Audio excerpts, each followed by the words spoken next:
Hey, hello and welcome. You're listening to the Evolvepreneur Secrets Show for entrepreneurs, and I'm your host, Brian Silverthorne. And it's always my mission to help entrepreneurs make a difference and to navigate the often challenging worlds of startup and growth or relaunch. And today we're going to dig deep with our guest and get you some great concepts and strategies to fast track your business. And our special guest today is Suzanne Culberg. And Suzanne is a author and coach who helps overgivers and people pleasers learn to set boundaries and say no without feeling bad or without feeling mean. Welcome to the show, Suzanne. Thank you so much for having me, Brian.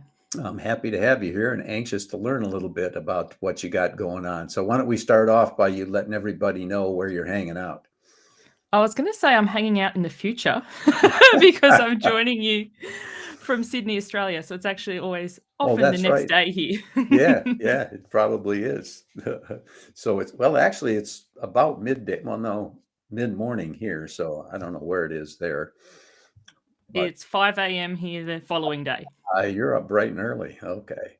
I Uh, sure am. it's 5 a.m. tomorrow for me. So, Future's looking good, Brian. yeah, it is. Like, excellent. I'm happy to hear that. So what inspired you to get into this business? It's a very long story, but to cut it really, really short, in my entrepreneurial journey, was originally a weight loss coach because personally I had I say released and not lost because I never want to find it again, 171 pounds. Whoa. And but the thing is, I never loved coaching weight loss as such because I never told people how to eat or exercise or weighed them in or out. I was much more interested in why people overconsumed in the first place, which from my point of view is often because of very poor boundaries and saying yes to everybody else and no to themselves. Okay. So you transitioned from weight loss to what you're doing now, because I guess the boundary general definitions are about the same. Yeah, well, it's basically the same thing. It's funny you're saying your show is about like relaunch. So I recently rebranded, as in within the last 2 months. And a lot of my clientele followed me along because I do the same thing. However, I think, in business, the clearer we get on our niche, or you guys might say niche. I love the pronunciations for different countries. It's, speaking to your ideal person. And when I speak to weight loss, especially if I show any of my pictures, the person who is attracted to that is, I want the after, I want to buy that. And that isn't my niche. My niche are the people who are aware that they know what to do, but they just don't do it. Okay, got it. Yeah, there is a good distinction there. So once you were getting started, or when you were getting started with your redirection, rebranding, what was the biggest challenge?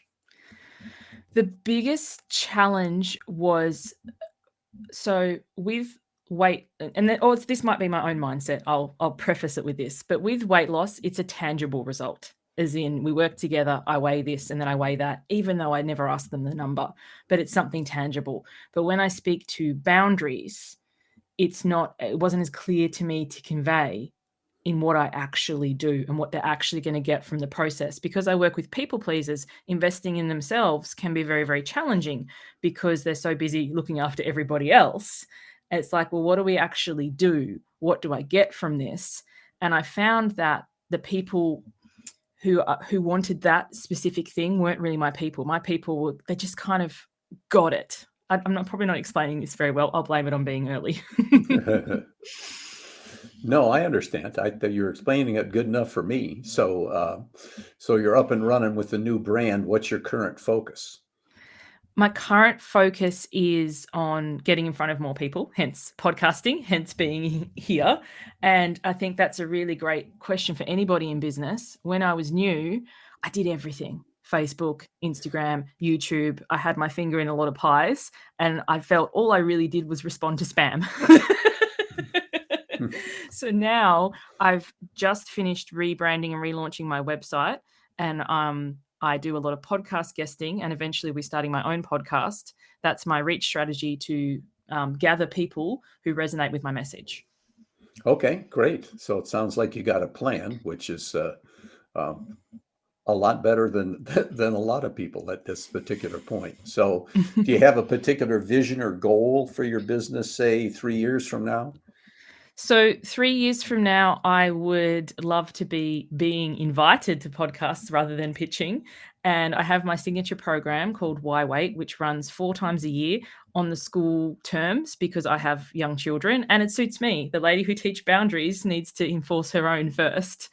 And just to entirely drop my one-to-one coaching and just have my program be my entire focus. Okay, great. So you've got a plan. Is there any particular roadblocks that you see standing in the way between you and where you want to get? I think, and I'm sure many people in business can relate, it's an entrepreneurial thing. We teach what we most need to know so that we can learn it. When my own overgiving and people-pleasing tendencies come in. So yeah, I'd say at times I can be my own greatest roadblock. But other than that, it feels pretty solid. Okay, good. Excellent. So I know you've got a book out. So what's the purpose of that? Did you want to impart some great information or use it as a lead generator or both? Well, originally, I wrote the book purely for personal reasons because I had been on a weight journey. I was obsessed with before and after stories. And I found so many of them were before my life was terrible and after my life was amazing, like Disney Princess. They never had any up and downs. And I was like, am I the only person who lost and regained so much weight? And I figured that I just had to write the book myself. So that book was about my weight journey. There'll be a second book coming. It's funny, my weight book is called The Beginning Is. Bad word, as my son would say. And my entrepreneurial journey will be coming next, and that's going to be called The Messy Middle. Okay. Well, good. Well, you sound like you've got everything organized and got a plan for everything. Now the key is to get it implemented correctly, but I'm guessing you're going to do that. So to help you out here, who is your ideal client and who do they find you? My ideal client is somebody who I'd say is an overdoer. So kind of flits from thing to thing to thing, the bright, shiny object syndrome chaser, who's like the next program, the next coach, the next podcast that I listen to is going to have all the answers. So they're really good at consuming information, food, whatever it is, but they're not so good at implementing. And they will drop everything to look after parents, siblings, children, like, people pleasers who put themselves last. And how they find me currently is mostly through referral or somebody like recommends a podcast that I've guested on. And basically the work I do with them is to, fit your own oxygen mask, that self first isn't selfish, and how to, say no to others in a way that feels good so that you can say yes to yourselves. I like that phrase, being self first isn't selfish. So yeah, if you can't take care of yourself, it's a little difficult to help others with them, what the problems that they may have that you're qualified or capable of helping them with. Yes, I was explaining to my children the other day, they're a bit young, but they'll get it, that M is for mother or mum, as they call me, not for Mhm. martyr or maid. That's good stuff. So is there any question that maybe I should have asked to this point, but didn't get around to yet? I always like to think back to like what advice would I give myself when I was starting out in business, because that phase can be very overwhelming. Okay, so have you thought about that? What advice would you have given to yourself?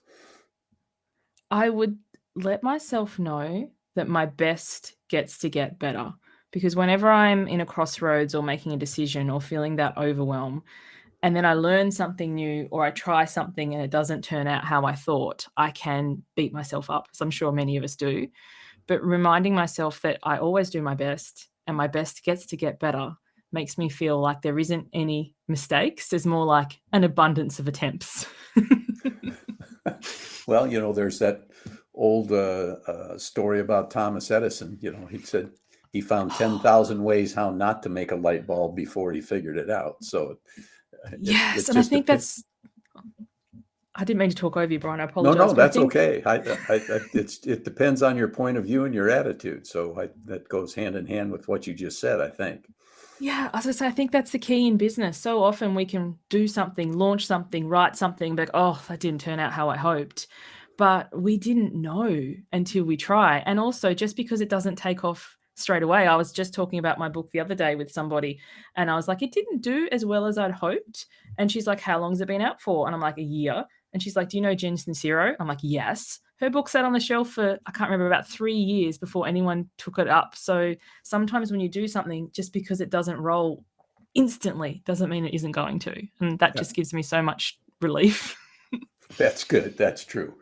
Yeah, I had a buddy of mine tell me a long time ago. He says, I've never lost at anything. He said, I either Yes. won or I learned something. So that's another way, I think, to say what you said here earlier. And But who are you becoming by doing the thing? Are you only looking at the result, the income, yeah, the likes, the followers? What about your own learnings and journey and who you become as a result of? I think we ex- lose sight of that a lot. exactly. Well, we're getting toward the end here. I've got a lot of good information so far. You got any final thoughts? My favorite quote from Sophia Bush is, you can be a masterpiece and a work in progress simultaneously. So holding those two truths whenever you're going about anything just reminds you to keep taking those baby steps each day. That's great advice. I appreciate that. This has been extremely interesting, and I'll use that last little tidbit of advice to say this is a wrap on another great guest episode of the Evolvepreneur Secrets Show for entrepreneurs.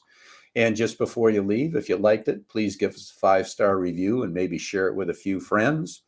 If you want to make sure you catch all the upcoming episodes or catch up on some you may have missed, go to evolvepreneursecrets.show. And if you're an entrepreneur and you got a great idea rolling around in your head, let's get started on it today. Thanks for listening.